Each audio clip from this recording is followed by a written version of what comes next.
Hello everyone, welcome to this online lecture series BA Part 3rd MGSU. Today is the last session of this form and we are going to discuss about the stylistic analysis.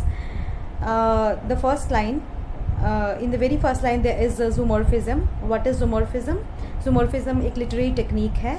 When we ascribe animalistic features to objects or humans or gods, then there is zoomorphism. Animalistic features दे दिए जाते हैं जब किसी object या human को या किसी गॉड को, देन वहाँ पे zoomorphism होता है. एंड इस पोएम में फर्स्ट लाइन में क्रीपर को क्या बोला गया है? Huge python. Creeper is like a huge python. यहाँ कंपैरिजन की बात मैं नहीं कर रही हूँ, that will be letter.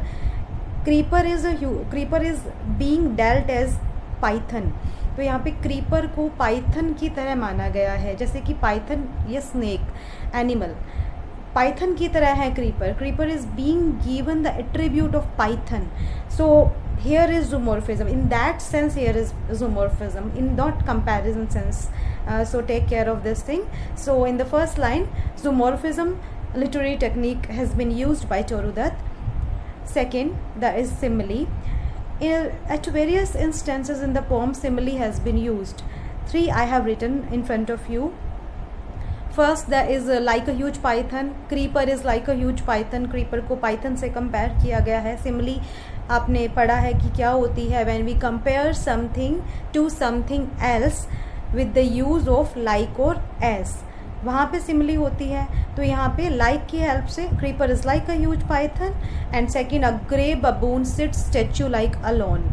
Grey baboon is so motionless that Toru has compared it to the statue. A grey baboon sits statue like alone. And then at the third, the water lilies spring like snow and mast. Water lilies को किससे compare किया गया है? Snow से. Water lilies किसकी तरह लग रही है? स्नो की तरह. सो इन तीनों ही इंस्टेंसेस में सिमिली यूज़ की गई है. And you know for the comparison we use simile. Writers और poets use simile. Third is personification. Personification को हिंदी में मानवीयकरण भी कहा जाता है. व्हेन एनी इनएनिमेट और non human object is given the attribute of humans, human qualities, human characteristics जब दी जाती है किसी भी नॉन ह्यूमन ऑब्जेक्ट या ऑब्जेक्ट को या किसी भी क्रिएचर को जो कि नॉन ह्यूमन है, तो वहाँ पे पर्सोनिफिकेशन होता है, पर्सोनिफाई किया जाता है. So here at the in the first example you see the giant wears the scarf. Giant किसके लिए आया है? ट्री के लिए. So giant tree is wearing a scarf. So यहाँ पे ट्री का मानवीयकरण किया गया है. Like a human being it has worn the scarf. Giant wears the scarf. So here tree is personified. And in the second example again tree is being personified. It is the tree's lament. Tree is lamenting. Tree is expressing its grief like a human. So यहाँ पे किसका मानवीयकरण है? Tree का. In the third example, and the waves gently kissed. So when waves come to the shore, it touches the shore. So it seems to Toru that it is kissing the seashore. So यहाँ पे waves का personification है. When earth lay tranced in a dreamless swoon at the midnight when everybody is in deep sleep. So it is like an unconscious atmosphere. And earth, उसमें earth का personification किया है यहाँ Toru Dutt ने, that earth is looking like it is in some trance. It is not in its proper awaken form. It is unconscious. It is like in swoon. So यहाँ पे इन चारों ही examples में personify किया जा रहा है. फर्स्ट 2 में ट्री को, थर्ड में वेव्स को, एंड फोर्थ 1 में अर्थ का मानवीयकरण हुआ है. Illusions. Allusions have been used by Toru Dutt in this poem profusely. बहुत ज़्यादा रेफरेंस दिए हैं. Allusions क्या होते हैं? Allusions are an indirect or direct reference to something.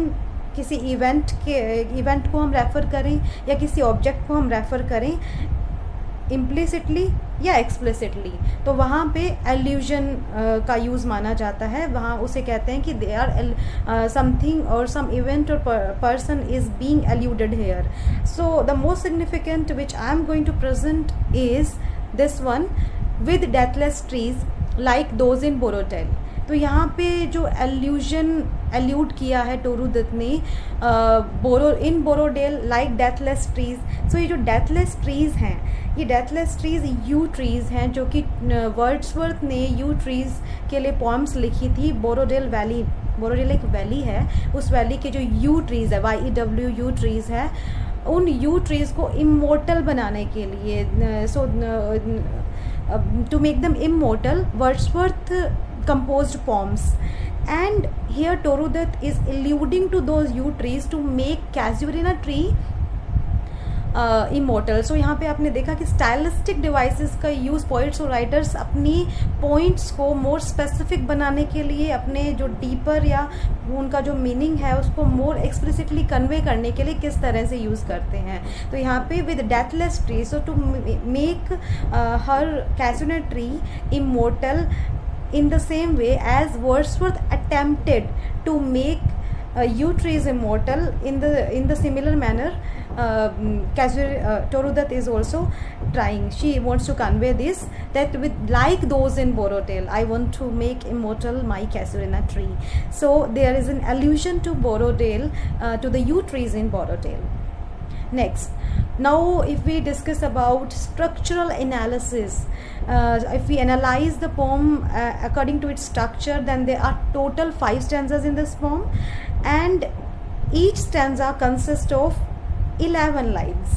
Her stanza में टोटल 5 स्टैंजा है और हर स्टैंजा में 11 लाइन्स हैं. So this is the structure of this pome. And the rhyme scheme एक पैटर्न होता है जिस पैटर्न में स्टैंजाज को लिखा जाता है. Stanzas, if you know that stanzas division होता है, जैसे कि पैराग्राफ्स में, प्रोज में पैराग्राफ्स डिवीजन होते हैं. हम आर्टिकल लिखते हैं या कोई भी प्रोज लिखते हैं तो उसमें डिवीजन पैराग्राफ्स होते हैं. वैसे ही पोइट्री में जो डिवीजन है that is in the form of stanza. तो स्टैंजाज की जो फॉर्म है वो उनमें एक रिदमिक पैटर्न होता है, उसे हम राइम स्कीम कहते हैं. इस रिदमिक पैटर्न जो कि रिपीटेडली रिपीट होगा, that is rhyme scheme. And in the next slide I want to clear कि हम किसी भी पोम की राइम स्कीम को कैसे फाइंड आउट कर सकते हैं. Rhyme scheme is a pattern to give the musical और rhythmic quality to any poem. So let's see. Rhyme scheme के लिए हमें जो पोम है उसके हर स्टैंजा में जो लाइन है उसके लास्ट वर्ड पे फोकस करना है, उसको हमें प्रोनाउंस करके देखना है और उस राइम को, उस साउंड को हमें एक अल्फ़ाबेट देना है. And if the different sound occurs in the second line और in the next line, then we will give it the next letter. So let's see how it works. There is a first stanza I have presented on the slide. Pay attention there. So in the first line, the last word is round. Now keep this in your mind, that round is this sound round. We are giving a letter, and in the second line the last word is scarce. Now this is the sound which is not getting matched with the round. It is a different sound, so that's why we are giving it the next letter B. Now read the last word of the third line, that is stars. Now scars and stars are getting matched, they have a match, their sound is same, so we are giving it the same letter which we have given to scars, stars, B. Now come to the fourth line. In the fourth line, in the last word is bound. Now if you remember that this is getting matched with the first sound, that is round, so round, bound, so letter will be that letter will be repeated because it is the letter which we have given to this sound, so the same sound has occurs again, so we have given it to the same letter. Now come to the gallantly is something altogether different which has not occurred earlier, so it is a different sound, we have given it C. And then hung is again different, so we are going to give it D. And in the next, among is getting matched with hung, so we are giving it the letter D. And then next you see B, gallantly, E. Check the E sound. Gallantly, don't take Lee, E. Sound E you take. So if you take the E sound, then it is getting matched with gallantly, E. And then there is B, so it is C. It is the sound which is getting matched with the letter C, which we have given to gallantly. So there is again a repetition of E sound, and this is C. And next come to the last third line,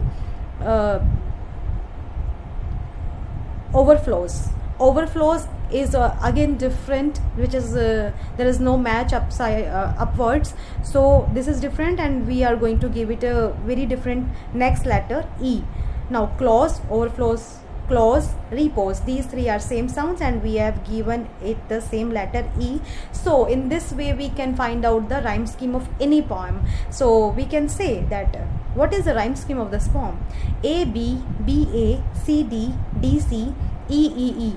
Stanzas, you will find that this same rhyme scheme is getting repeated. So in this way you will find the pattern, and I encourage you to find the rhyme scheme of this poem in the further stanzas. Next, there is consonants and assonance, also have been used widely by Toru Dutt. Consonants and assonance are the sounds which are used repeatedly. Where there is a repetition of same sound, there is consonants or assonance. What is the difference between consonants and assonance? Consonants, if consonant sound, व्यंजन की sound, क से ग तक की sound का अगर repetition होता है तो वहाँ पे कॉन्सोनेंस लिटरेरी डिवाइस यूज़ होती है. और अगर स्वर एसोनेंस वाउल साउंड की रिपीटेशन होती है तो वहाँ पे एसोनेंस होता है. So this is the difference between consonance and assonance. They are somewhat similar to alliteration, which we have which is in first year, and alliteration may be repetition hota hai, there is a same sound occurs repeatedly, but it is in the beginning of the word. Alliteration में जो sound है that comes, that should come, तभी वो alliteration माना जाएगा अगर जो repetition वाली साउंड है that is in the beginning of the word. But consonance और एसोनेंस में sound, repeated sound can be in the mid और एट द लास्ट और at the beginning. So this is a little difference between alliteration, consonance and assonance. So यहाँ पे consonance use हुआ है. You can see winding, round and round, round and round, र, it is a consonant. क से ग के बीच में है. बर्ड एंड बी, ब, with one sweet song, with one, व, स्वीट सॉन्ग, स. Next is assonance. Wide, open, throne, open, ओ, ओखली, स्वर, अ से अगर खाली के बीच में ओ, ओखली. So there is assonance in this line. And my eyes delighted. So here is also a vowel sound in this line. So in this way we can find out consonants or assonance in any poem, as we have done now. Next, there are archaic words. Toru Dutt has used many archaic words in this poem, though this poem is written in not in so old time, but to give it a romantic setting, to romanticize the poem, archaic words are used. At first I would like to clear what are archaic words. Archaic words वो words हैं जो old English के word हैं, which are not in use nowadays. We can say they are obsolete. So they are archaic words which were very much used in old English, but now they are out of date. So you can see I have highlighted in blue color in these lines, thy, thee, thy, I, thou, thee, thy. These are the words which are archaic words. इनका meaning आपको पता होने चाहिए, so that you can make out clear meaning of any poem, as you can come across these words often in many poems. So thou and thee, both have same meaning you, but इनके use में difference है. If you want to use the word you as a subject, it is a subjective case में अगर आपको you archaic form में use करना है तो आप दाउ यूज़ करोगे. जैसे यू आर रीडिंग, सो यहाँ पे यू सब्जेक्टिव केस है and I will say thou are reading, I will not say thee are reading. And where are you? Now here you is at objective place and I will use where are thee, where are thou, not where are thee. So objective case and subjective case इनके use में difference है and you must know this.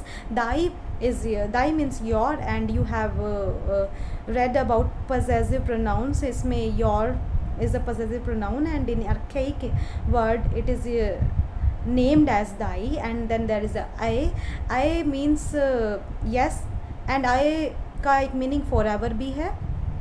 When we use it as an interjection की फॉर्म में use करते हैं aye को, तो उसका मीनिंग येस है. And if we use it as an adverb, क्रिया विशेषण की फॉर्म में यूज़ करते हैं हम आई को, then that gives us this meaning for ever. और यहाँ पे for aye Toru has used it in the sense of forever repose, forever rest. So these are the literary device which you have discussed, which Toru Dutt has used to make her poem more pointed and more effective and more conveying to her readers. So I hope you have understood and enjoyed the lecture.